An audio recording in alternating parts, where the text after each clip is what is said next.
les conflits de loyauté. Donc un autre point, les conflits de loyauté. Pas de loyauté sans conflit. Parce qu'elle consiste à donner de façon préférentielle à quelqu'un par rapport à une autre personne. Le temps que vous donnez à votre grand-mère, vous ne le donnez pas à vos copains, vous ne le donnez pas à votre amoureux, à votre amoureuse. Et nous sommes pris entre deux groupes qui attendent de nous un retour. Hein, vous vous rappelez, c'est très présent dans les tragédies classiques, hein, vous vous rappelez Antigone de Sophocle, hein, qui veut donner une sépulture à son frère et défie son oncle de ce qui s'y oppose, car c'est contraire aux lois de la cité. Donc, elle veut donner une sépulture à son frère, donc une affection pour son frère, mais les lois de la cité disent autre chose. Hein, donc, ou le roi Lear de Shakespeare, avec Cordelia, Cordi, se dire le cœur, hein. Cordelia, c'est qui aime plus le roi de France que son père, alors que c'est la préférée de son père. Alors, est-ce que tu m'aimes moi, ou est-ce que, mais moi, mon père, mon cœur est donné au roi de France, voilà. J'ai choisi le roi de France, et toi, est-ce que tu m'aimes, voilà, Cordelia. Donc, et puis, le cinéma indien, par exemple, le cinéma indien, la fille, où on choisit le conjoint en Inde encore pour les enfants, et le cinéma, ce qu'on appelle le Bollywood, 3/4 du Bollywood, c'est mes parents ont choisi quelqu'un, mais moi j'en aime un autre. Ça, vous avez 3/4 du Bollywood, que des conflits. Plus le pays, je dirais, et c'est plutôt vrai dans les pays asiatiques, hein, en Inde, en Japon, par exemple, c'est très fort aussi, ces dimensions de loyauté. Hein, plus le pays est d'une certaine manière régi par des lois qui font un corps, le corps est très prégnant, plus il y a de conflits de loyauté. Hein, donc, par exemple, au Japon, c'est très fort. Hein, le fait de troubler l'ordre public, c'est très grave. Je me souviens comme ça d'un exemple d'un cas, un ingénieur japonais qui intervenait sur des champs pétroliers en Algérie, au moment des années de plomb, etc., dans les années 90, il est fait prisonnier, otage. Puis finalement, il est libéré. Il arrive à la télévision, il fait comme ça, je demande pardon au pays. J'ai troublé l'ordre public. Oui, ben, ok, mais bon, nous on dit, mais il a troublé l'ordre public. Non, il était pris en otage. Mais le sentiment de troubler l'ordre, parce qu'on ne trouble pas l'ordre public. Il y a une dimension sociétale tellement forte, des liens sociétaux tellement puissants, que c'est difficile de déroger. Dans nos pays occidentaux, on est beaucoup plus dans l'individualisme. Du coup, vous ne trouverez plus trop de films sur des conflits de loyauté, parce que ça parle moins, ou alors au sein familial, mais pas au sein d'une société, où on se sent... Voilà, donc c'est intéressant. Mais vous savez, par exemple, on analyse rarement, je n'ai jamais vu analyser sur toutes les questions liées à l'immigration, etc. C'est beaucoup des questions de loyauté. Est-ce que je suis loyal à mon pays d'origine? Est-ce que je suis loyal à mon pays d'accueil? Et si je suis et est-ce que je vais trahir? Ah ben non, tu n'es pas des nôtres parce que tu n'as pas telle pratique religieuse, tu n'as pas telle pratique rituelle, tu n'as pas telle, etc. Et parce que tu t'es complètement assimilé, du coup on a l'impression de trahir. Oui, je trouve ça, dans l'immigration, il y a pas mal de conflits de loyauté, et on parle peu de ce point-là. Et donc ces conflits viennent interroger notre culpabilité et demandent de sortir de savoir dire non parce que c'est toxique. Parce qu'on privilégie une autre loyauté. On privilégie une autre loyauté. Vous privilégiez la loyauté, imaginons que vous mariez, etc., de votre conjoint envers ses propres parents. Donc vous donnez aussi du temps à vos beaux-parents. Et donc traditionnellement pour Noël, où il y a des rituels familiaux assez établis, quelle que soit la conviction religieuse des uns et des autres, souvent c'est un Noël sur deux, etc., etc. Donc la question de la loyauté. Donc, ce qui rend parfois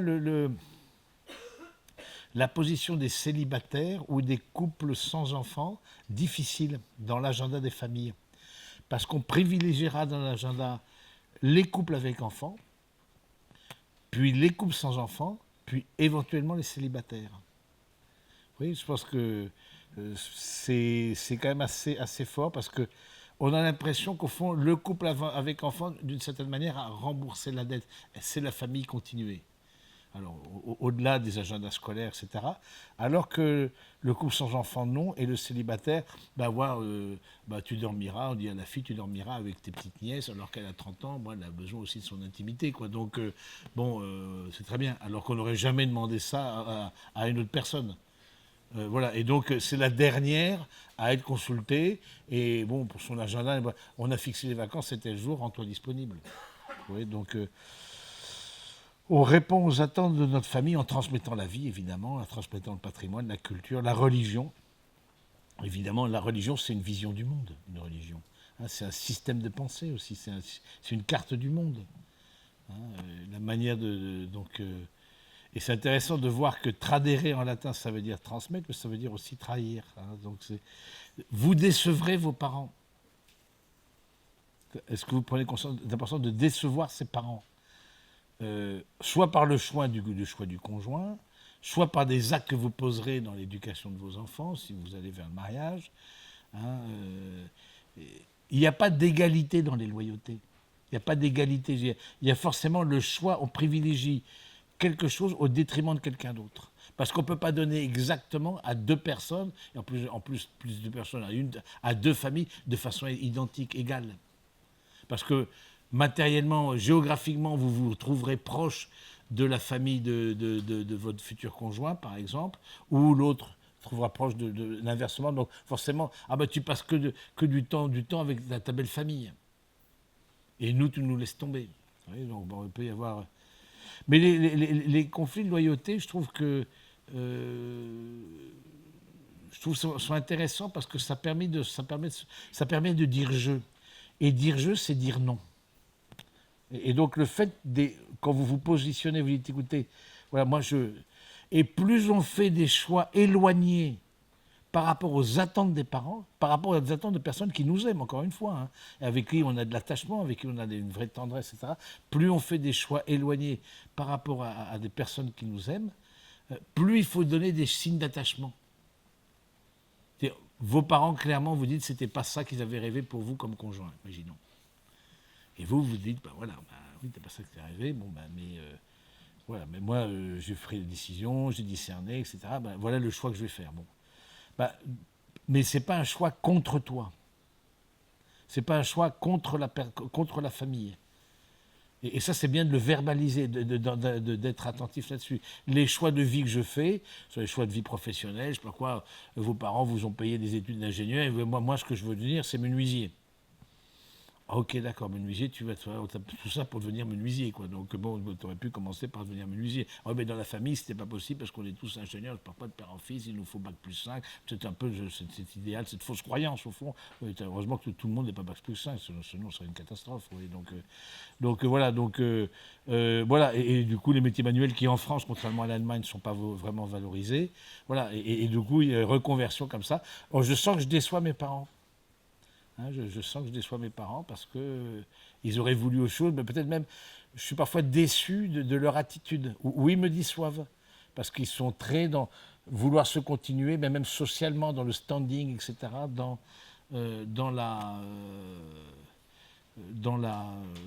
mon parcours professionnel, par exemple. Donc les conflits de loyauté n'ont pas que des aspects négatifs, et ils nous permettent de dire non, ils nous permettent de dire je aussi. Je pense que c'est... Mais aussi, on peut, nous, manquer de loyauté. On peut être injuste avec ceux qui nous ont donné de l'amour. On peut être injuste en ne donnant pas assez de temps, en n'étant pas dans une gratuité, en ne prenant pas assez de nouvelles, alors que ce sont des personnes qui, au moment de notre vie, que ce soit l'enfance, l'adolescence, etc., ont beaucoup compté sur nous, ont beaucoup pris soin de nous, sont beaucoup impliqués pour nous. Et qu'aujourd'hui, parce qu'on vogue nos propres gènes, voilà, on le sait. Donc, voilà, donc on peut être injuste avec ses parents, avec ses amis, par égoïsme, etc. Donc il s'agit au fond, les loyautés, de quitter son père et sa mère pour... quitte ton père et ta mère et va vers toi-même. Hein, c'est ce qu'on dit en hébreu, l'erlecha. L'erlecha, Abraham, on dit quitte ton père et ta mère, voilà. Quitte ton père, la maison, quitte ton pays, ta parenté, la maison de ton père, et va vers le pays que je te montrerai, c'est va vers toi-même. En hébreu, c'est ça. Voilà. Donc, au fond, dans les loyautés, il y a le fait de quitter. Hein, le fait de quitter, c'est intéressant de dire ça, c'est passer du connu à l'inconnu. Hein. Et dans toute vocation, il y a le désir de quitter. Le fait, au fond, de quitter vous l'expérimenterez aussi si vous allez dans ce sens-là, avec l'engagement, parce que vous formez une autre famille, vous formez. Donc, voilà, ce fait de quitter, c'est s'attacher à une promesse, c'est dire je, c'est passer du connu à l'inconnu, ça se fait d'abord dans la tête, hein, de prendre le risque de penser par soi-même. Hein. Parce que va vers toi-même, si tu restes encore dans la maison de ton père en sécurité, tu ne pourras pas porter de fruits, devenir pleinement adulte, capable de porter les autres. C'est intéressant de dire au fond, à quoi on voit qu'on est adulte, c'est qu'on devient l'alter ego de ses parents. Que quand je retourne dans la famille, je ne suis pas le petit garçon, la petite fille, je suis l'alter ego. Je pars d'adulte à adulte. J'ai ma vie professionnelle, j'ai éventuellement fait le choix d'un couple, et puis plus tard des enfants, etc. Voilà, ça n'empêche pas le respect, évidemment, ça l'implique, mais c'est une relation d'alter ego, je trouve que c'est important. Et le fait d'une éducation réussie, c'est le fait que les parents poussent dehors, hein, que les enfants ne soient pas des éternels tanguis. Hein, vous vous rappelez ce film qui donne un peu où les parents n'arrivaient pas à se défaire de leur fils, etc. Le poussaient dehors, mais ils revenaient toujours. Voilà, et donc, voilà, mais qui puissent voler de leur propriété, qui quittent aussi, quitter pour devenir adultes et donc porter les autres. Je trouve ça intéressant d'être attentif à ça. Donc, devenir l'alter ego, l'égal de ses parents. Donc, il y a quelque chose à abandonner. C'est intéressant de dire, dans la parole de Dieu, vous entendez l'homme dit alors, cette fois-ci, voici l'os de mes os, la chair de ma chair. On l'appellera femme, elle fut tirée de l'homme. À cause de cela, l'homme abandonnera son père et sa mère et s'attachera à sa femme, et tous deux ne feront plus qu'une seule chair.